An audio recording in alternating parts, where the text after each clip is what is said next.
اعوذ باللہ من الشیطان الرجیم بسم اللہ الرحمن الرحیم واذکر فی الکتاب ابراہیم انہ کان صدیقا نبیا اذ قال لأبیہ یا ابت لم تعبد ما لا يسمع ولا يبصر ولا یغنی عنک شیئا یا ابت انی قد جاءنی من العلم ما لم یأتک فاتبعنی اہدک صراطا سویا یا ابت لا تعبد الشیطان ان الشیطان کان للرحمن عصیا یا ابت انی اخاف ان یمسک عذاب من الرحمن فتکون للشیطان ولیا قال اراغب انت عن آلہتی یا ابراہیم لئن لم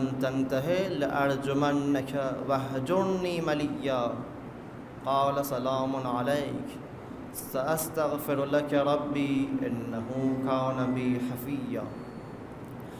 سورہ مبارک مریم مکی سورہ ہے، اور مکی سورت کی یہ خاص خصوصیت رہتی ہے کہ اس میں بیسیکلی اصول دین اور فقہ اور اخلاق اور حقوق کے جو اس کلی قوانین ہے وہ بیان کیے جاتے ہیں۔ یہاں پر بھی خداوند متعال جہاں پر واذکر فی الکتاب ابراہیم، واذکر فی الکتاب موسیٰ، واذکر فی الکتاب اسماعیل کا ذکر کر رہا ہے، ان انبیاء کے ذکر کرنے کا حکم دیا جا رہا ہے، وہاں پر ہمیں اصول دین اور توحیدی سبق سکھا رہا ہے۔ حضرت ابراہیم کا ذکر کیوں کریں ہم؟ حضرت ابراہیم اور موسیٰ اور اسماعیل اور دیگر انبیاء کا تذکرہ کیوں کروایا جا رہا ہے ہم سے؟ کیا ان سے جو متعلق جو واقعات ہے، حادثات ہے بیان کیے گئے قرآن میں، کیا صرف انہی کے زمانے سے مخصوص تھے؟ کیا کوئی خاص ٹائم پیریڈ بیان کیا گیا کہ حضرت ابراہیم کے ساتھ یہ واقعہ اس زمانے میں پیش آیا، حضرت موسیٰ کے ساتھ یہ واقعہ اس زمانے میں پیش آیا؟ نہیں، اگر آپ نے غور کیا ہو، دیکھا ہو، تو قرآن مجید میں جو واقعات بیان کیے گئے حضرت ابراہیم کے، حضرت موسیٰ کے، حضرت یوسف کے، دیگر انبیاء کرام کے، کہیں پر ٹائم بیان نہیں کیا گیا کہ یہ واقعہ اس زمانے میں، اس تاریخ میں وقوع پذیر ہوا، نہیں، بلکہ جتنے بھی واقعات بیان کیے جا رہے ہیں اس میں یہ امپورٹنٹ نہیں ہے کہ یہ واقعہ کب ہوا، بلکہ یہ امپورٹنٹ ہے کہ یہ واقعہ کیسے ہوا، اس کی کیا وجہ ہے، اس سے ہمیں کیا سبق مل رہا، یہ جاننا ضروری ہے۔ اور اس وجہ سے اس واقعے کو ذکر کیا جا رہا ہے۔ وہ واقعہ کسی خاص زمان سے، کسی خاص زمانے سے مخصوص نہیں ہے، بلکہ وہ واقعہ زمین اور زمان سے بالاتر تمام تر انسانیت کے لیے وہاں پر سبق سکھایا جا رہا ہے، درس دیا جا رہا ہے۔ حضرت ابراہیم کا یہاں پر ذکر کیا گیا، واذکر فی الکتاب ابراہیم، حضرت ابراہیم کو ذکر کیجیے۔ کیوں حضرت ابراہیم کو ہم کیوں یاد کریں؟ دو خاص خصوصیت حضرت ابراہیم میں پائی جا رہی ہے۔ وہ کیا ہے؟ انہ کان صدیقا نبیا، حضرت ابراہیم صدیق بھی تھے، نبی بھی تھے۔ صدیق تھے یعنی کیا مطلب؟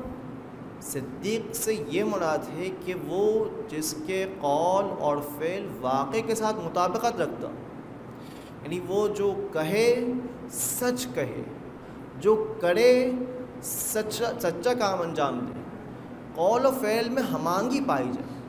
کہیں ایسا نہ ہو کہ کہہ تو کچھ رہا ہے لیکن عملی میدان میں کچھ اور کر کے دکھائے، نہیں، قول و فعل میں ہمانگی پائی جائے۔ صدیق ہونے کے بہت ساری اور نشانیاں ہیں۔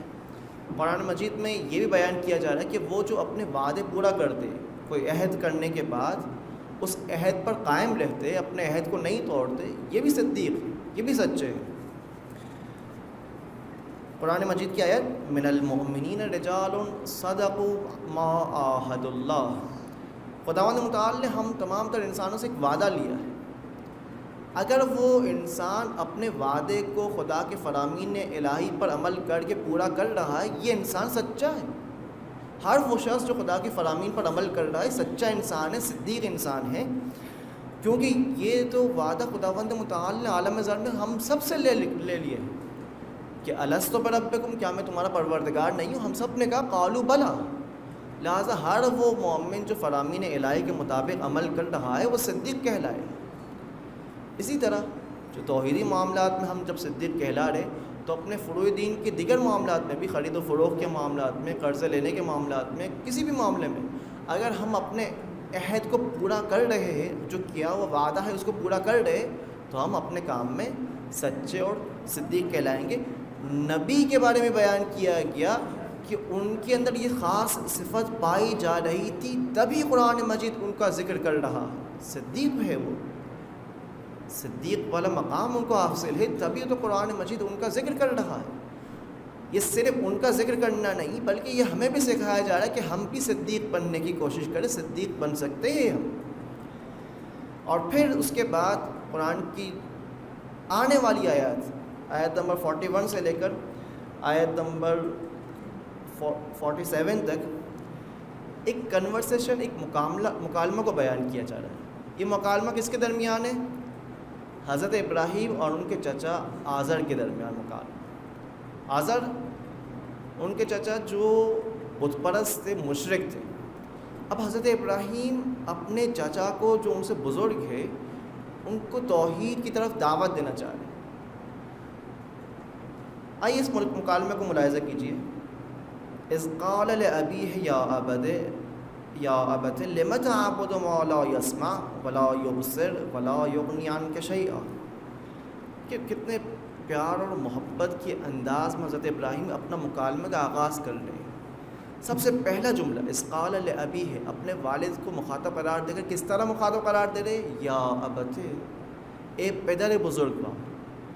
اپنے بزرگ کو اگر رہنمائی کرنی ہے، ہدایت کرنی ہے، تو اپنے آپ کو کوئی بڑا نہیں سمجھ لینا کہ اگر میں حق پر ہوں تو میں اپنے بزرگ سے بھی زیادہ بڑا بن گیا۔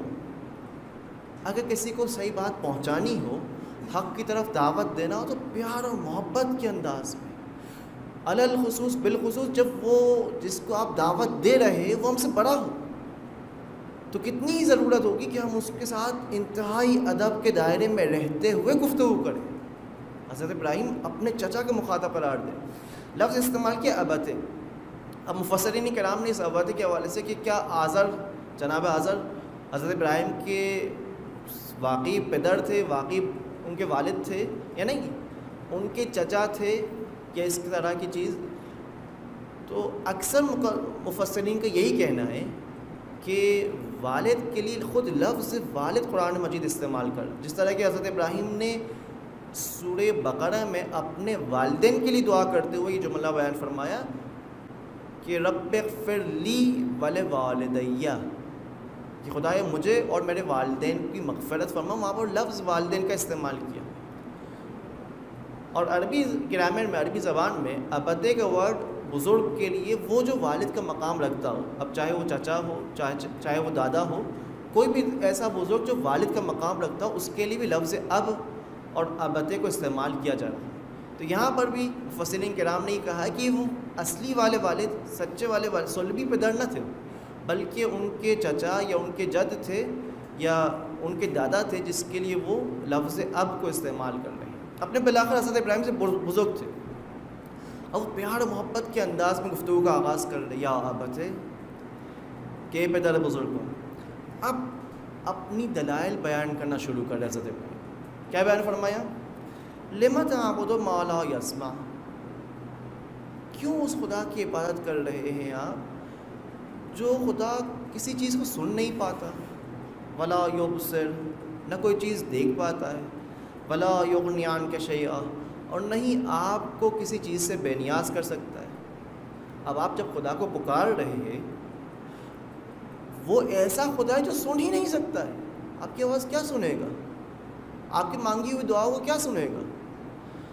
وہ جب آپ خدا کو دیکھنا چاہ رہے، وہ آپ تو دیکھ رہے ظاہری خدا کو، وہ خدا آپ کو دیکھنے سے اندھا ہے، نہیں دیکھ پا رہا آپ کو، وہ کیا آپ کی ضرورت کو پورا کرے گا؟ ولا یغنی عنک شیئا، وہ جو اپنی ضرورت پورا نہیں کر سکتا، آپ کی ضرورت کیا خاک پورا کرے گا؟ 3 دلیلیں پیش کی، لا یسمع، سن نہیں سکتا، لا یبصر، دیکھ نہیں سکتا، ولا یغنی عنک شیئا، کوئی اپنی ضرورت پورا نہیں کر پا رہا، آپ کی ضرورت کیا پورا کرے گا؟ تو آپ اس قسم کے خدا کی کیوں عبادت کر رہے؟ لم تعبدون، کیوں اس خدا کی عبادت کرے؟ اگر خدا کی عبادت کرنی بھی ہے تو اس خدا کی عبادت کی جائے جو ہماری آواز، ہماری دعائیں سن بھی سکتا ہے، جو ہمیں دیکھ بھی رہا ہے اور ہماری ضروریات کو پورا بھی کر سکتا ہے۔ یہ خدا ہے لائق عبادت، اس خدا کی عبادت کرنی چاہیے۔ اور پھر اگلا جملہ، یا ابت انی قد جاءنی من العلم ما لم یأتک فاتبعنی اہدک صراطا سویا۔ خداوند متعال نے حضرت ابراہیم کو علم دے رکھا تھا، علم لدنی، نبی خدا ہے، اور اولو العزم انبیاء میں سے آگے آنے والی آیات میں وہ خاص علم کی طرف بھی اشارہ کیا جا رہا ہے۔ یہ تو ابتدائی مرحلہ ہے، توحید کی طرف دعوت دینے کے لیے ابتدائی ترین مرحلہ جس میں حضرت ابراہیم کی بیان کر رہے، تذکر دے رہے، تنبہ دے رہے کہ آپ یہ تو سوچیں کس خدا کی عبادت کر رہے، وہ خدا جو اپنی ضرورت پورا نہیں کر پا رہا وہ کیا آپ کی ضرورت پورا کرے گا؟ یہ تو صرف ایک تنبہ دینے کے حد تک تھا، یہ بھی اپنی جگہ پر دلیل، لیکن اس سے بڑھ کر دلیل تھی۔ حضرت ابراہیم دعوت دے رہے کہ آپ میری بات مانی، میں اس سے بڑھ کر توحیدی معارف آپ تک بیان کروں گا، جو آئندہ آنے والی آیات میں حضرت ابراہیم بیان فرما رہے ہیں۔ اور پھر یہ جملہ، یا ابت لا تعبد الشیطان، اے میرے پدر بزرگوار شیطان کی عبادت مت کیجیے۔ کیوں؟ کیونکہ یہ شیطان ہے جو بتوں کی پوجا کی طرف انسان کو دعوت دیتا ہے۔ ان الشیطان کان للرحمن عصیا، خدا کی معصیت کرنا ویسے ہی قبیح ہے، اور پھر اگر وہ خدا رحمان خدا ہو، مہربان خدا ہو، تو یہ قبیح اور زیادہ بدتر بن جاتا ہے، زیادہ قبیح بن جاتا ہے۔ کیوں؟ کیونکہ خود خدا ہونے کے ناطے ایک تو لائق عبادت ہے، اس کے علاوہ یہی خدا ہمیں نعمتوں سے بھی نواز رہا ہے۔ اگر بالفرض یہ خدا نعمتیں نہ بھی دے رہا ہوتا تو یہ خدا کی خدائیت اس قابل ہے کہ ہم اس خدا کی عبادت کرتے، لیکن یہ خدا ہونے کے ساتھ ساتھ ہمیں اپنی نعمتوں سے بھی نواز رہا ہے، تو ہمیں تو اور زیادہ اس خدا کی فرمان برداری اور اطاعت کرنی چاہیے تھی۔ اب اگر ہم اس خدا کے عصیان کر رہے، گناہ کر رہے، نافرمانی کر رہے، تو یہ صرف بد نہیں، بدتر ہے، قبیح نہیں ہے، اور زیادہ قبیح ہے۔ اس سے ہمیں دور رکھنے کی کوشش کی چاہیے۔ یا ابت انی اخاف ان یمسک عذاب من الرحمن فتکون للشیطان ولیا۔ حضرت ابراہیم نے اپنے چچا کو جو توحید کی طرف دعوت دی، اس آیت میں نہایت شفقت اور مہربانی کا مظاہرہ کیا۔ اس سے پہلی آیات میں بھی یہ باتیں کر کے دعوت دی خدا کی طرف، توحید کی طرف، لیکن اس آیت میں تو کمال کر دیا حضرت ابراہیم، خدا کی طرف دعوت دے رہے اور پھر کیا جملہ بیان فرما رہے، انی اخاف ان یمسک عذاب من الرحمن۔ تین طرح سے اپنی شفقت اور مہربانی کا مظاہرہ کر رہے۔ وہ کیسے؟ یہ تو یقینی بات ہے کہ جو شخص مشرک ہوتا ہے، جو شخص جان بوجھ کر خدا کے لیے شریک کا قائل ہو رہا ہے، بتوں کی پوجا کر رہا ہے، یہ جانتے ہوئے کہ یہ حق نہیں ہے، یہ سچا نہیں ہے، یہ درست نہیں ہے، حضرت ابراہیم کی بیان کردہ دلیل ان کو سمجھ میں آ رہی ہے کہ وہ خدا جو سن نہیں سکتا، جو خدا نہیں دیکھ پا رہا، جو خدا اپنی ضروریات پورا نہیں کر پا رہا، وہ مجھے کہاں ہدایت کرے گا، میری ضروریات پورا کرے گا۔ یہ بات سمجھ میں آ رہی ہے۔ اس بات کو جاننے کے باوجود بھی کوئی اگر ٹھکرا دے، انکار کر دے، تو وہ تو مشرک ہے۔ اور قرآن کی آیت ہے وَتَصْلِيَةُ جَحِيمٍ، یا قرآن کی دیگر آیات میں جہاں بیان کیا جا رہا ہے نار اللہ الموقدہ التی تطلع علی الافئدہ، وہاں پر صراحت کے ساتھ یہ بیان کیا جا رہا ہے کہ وہ جو خدا کے لیے شریک قائل ہو، خدا کے ساتھ کسی اور کو شریک قرار دے، وہ تو نار جہنم میں، آتش جہنم میں جلے گا۔ اب جب یہ یقینی بات تھی، پھر بھی حضرت ابراہیم نے ڈائریکٹلی ایسا نہیں کہا کہ آپ تو جہنمی ہیں، بلکہ کہا کہ مجھے ایسا ڈر لگ رہا ہے کہ کہیں خدا نخواستہ آپ جہنمی نہ بن جائیں۔ یعنی وہاں پر بھی ڈائریکٹلی اٹیک نہ کیا، بلکہ وہاں پر بھی ادب اور احترام کے دائرے میں رہتے ہوئے کہا کہ مجھے آپ سے خوف ہے کہ آپ کیوں جہنم میں چلے، میں تو آپ کے لیے اچھائی اور بھلائی چاہ رہا ہوں، انی اخاف، مجھے ڈر ہے اس بات کا خوف ہے کہ کہیں آپ جہنم ہی نہ بن جائے. اور پھر کیا جملہ, ان یمسک عذاب, وہ جو جہنمی ہوگا وہ تو آتش جہنم میں جلے گا. لیکن یہاں پر جو ورڈ استعمال کر رہے حضرت ابراہیم کیا بیان کر رہے, ان یمسک, مجھے اس بات کا ڈر ہے کہ کہیں آتش جہنم آپ کو ٹچ نہ کر لے, مس نہ کر لے. یعنی وہ جلنے کا ذکر نہ کر رہے, وہ کہہ رہے کہ جہنم کی آگ کا جو قلیل ترین درجہ ہے, سب سے نیچے نچلا درجہ ہے, کہ جہنم کے آگ کے قریب بھی آپ نہ ہو, مجھے اس کا خوف.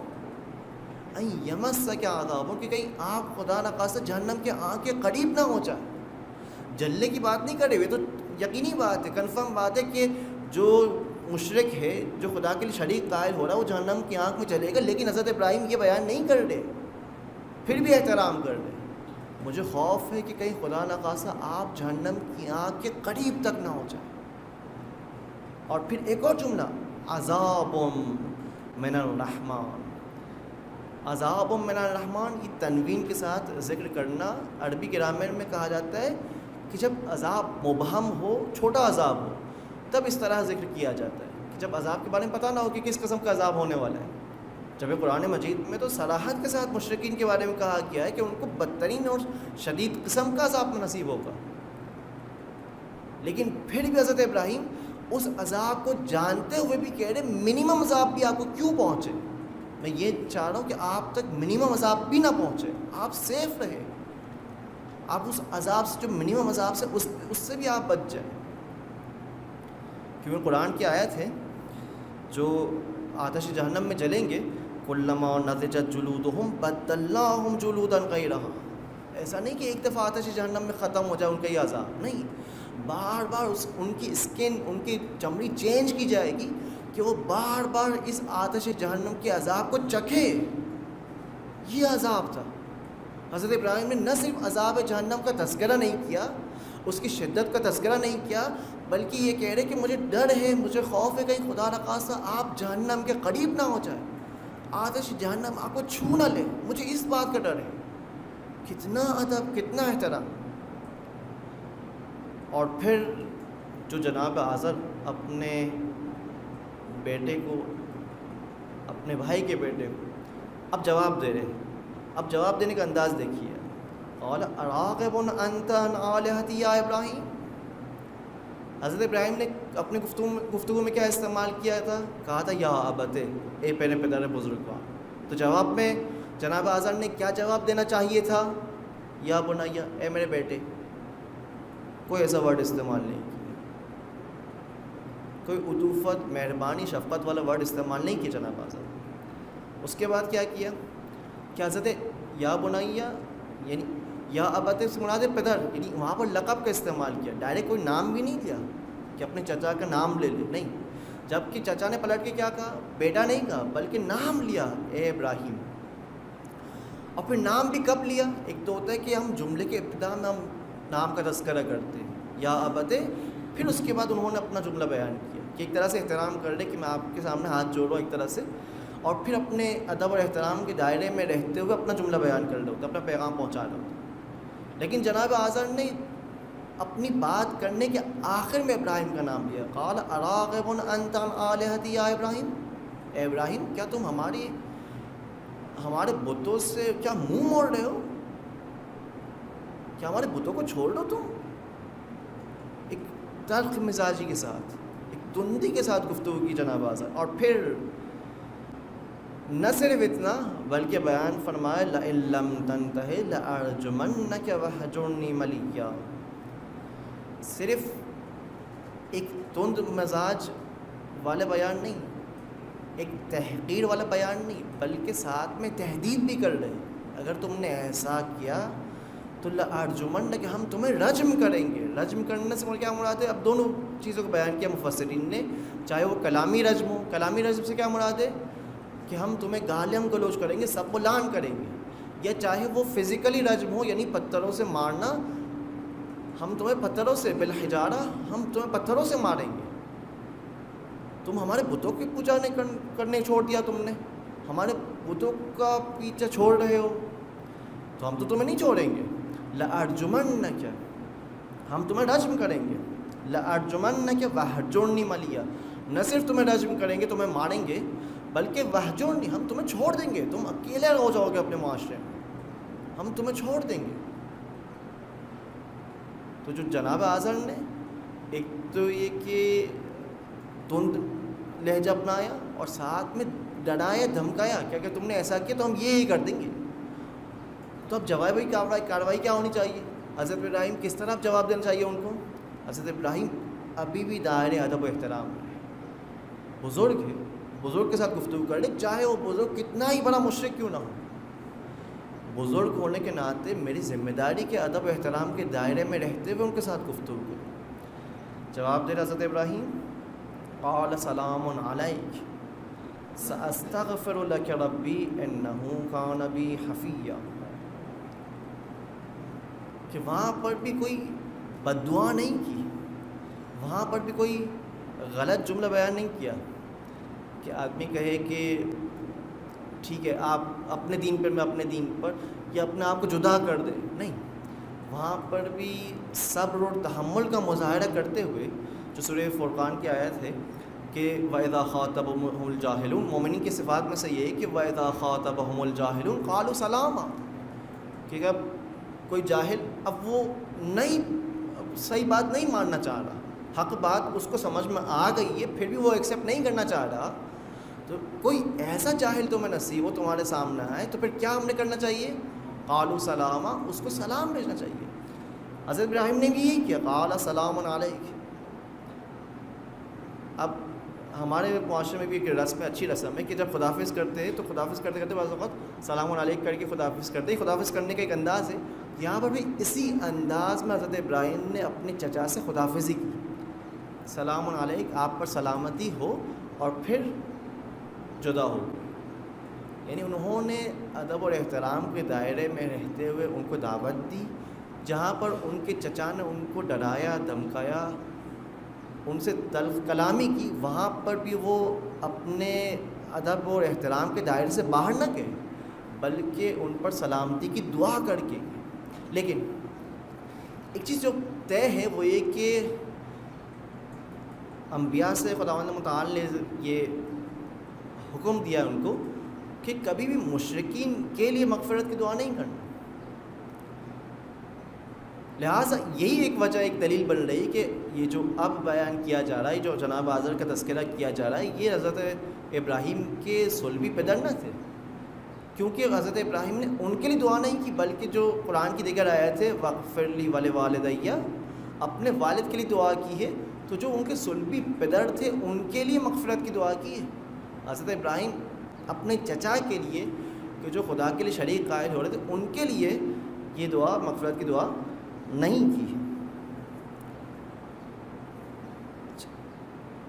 یہ مکمل مکالمہ جو ہے بیان کیا جا رہا ہے، اس میں دو تین باتیں بہت امپورٹنٹ۔ ایک تو یہ کہ حضرت ابراہیم نے اپنے چچا کے لیول کے مطابق، ان کی سوچ کے مطابق، ان کے ذہنی توانائی کے مطابق ان سے گفتگو کی، کوئی لمبی چوڑی دلائل پیش نہیں کی، بلکہ جو سمپل سی باتیں جو ان کی سمجھ میں آنے والی باتیں تھیں کہ لا یسمع، وہ ایسا خدا ہے جو نہیں سن پا رہا، لا یبصر، نہیں دیکھ پا رہا، لا یغنی عنک شیئا، نہیں کوئی تمہاری ضرورت پورا کر پا رہا ہے، یہ وہ چیزیں جو باتیں سمجھ میں آنے والی، اسی لیول میں رہتے ہوئے حضرت ابراہیم نے توحیدی گفتگو کی اپنے چچا کے ساتھ۔ جبکہ آپ دیکھ رہے ہیں کہ حضرت ابراہیم نے مختلف مقامات پر مختلف لوگوں کو توحید کی طرف دعوت دی ہے، وہاں پر جہاں سورج کو پوجا کرنے والے، چاند کی پرستش کرنے والوں کو بھی توحید کی طرف دعوت دے رہے، ان کی سوچ کے مطابق ان کو توحید کی طرف دعوت دیا جا رہا ہے، اور اسی طرح اس سے بڑھ کر توحیدی آیات حضرت ابراہیم سے متعلق قرآن مجید میں تذکرہ کیا جا رہا ہے ان کا، تو اس کا مطلب ہے کہ توحید کی طرف سامنے والے کو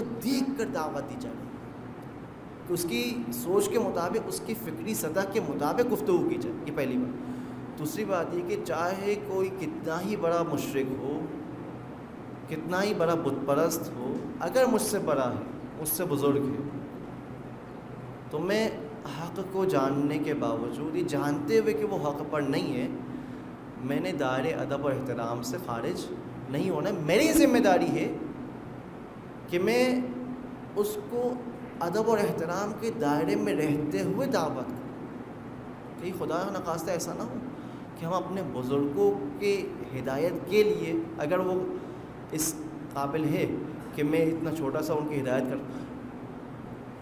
ایسا نہیں انسان مغرور ہو جائے، تکبر کر لے، اپنے بزرگ کو بے احترامی کرنا شروع کر دے کبھی بھی، چاہے وہ کوئی بھی بزرگ، ہم نے اپنے دائرے احترام میں رہتے ہوئے اس کو حق کی طرف دعوت دے. یہ وہ سبق ہے جو حضرت ابراہیم اپنے کریم اخلاق کے ذریعے ہمیں سکھا رہے ہیں، اور تبھی تو قرآن مجید نے ان کو اسوہ اور نمونۂ عمل قرار دے کر ہمیں کہا ہے کہ وذکر فی الکتاب ابراہیم، ان کا تذکرہ کیجیے. اس سورہ میں دیگر انبیاء کرام کا بھی تذکرہ کیا گیا ہے، لیکن دامان وقت میں گنجائش نہیں مزید. اسی طرح ہم بارگاہ الہی میں دعا کرتے ہیں کہ خداوند متعال ہمیں اپنے بزرگوں کا احترام کرنے کی توفیق عنایت فرمائے، ہمارے گناہ صغیرہ و کبیرہ کو معاف فرما دے، ہمارے والدین کے گناہوں کو معاف فرما دے، امام زمانہ جل اللہ تعالیٰ فرج شریف کے ظہور میں تعجیل فرما، اور ہم سب کو ان کے اعوان انصار میں شامل فرما کر جام شہادت نصیب فرما. ان اللہ وملائکتہ یصلون علی النبی یا ایھا الذین آمنوا صلوا علیہ وسلموا تسلیما.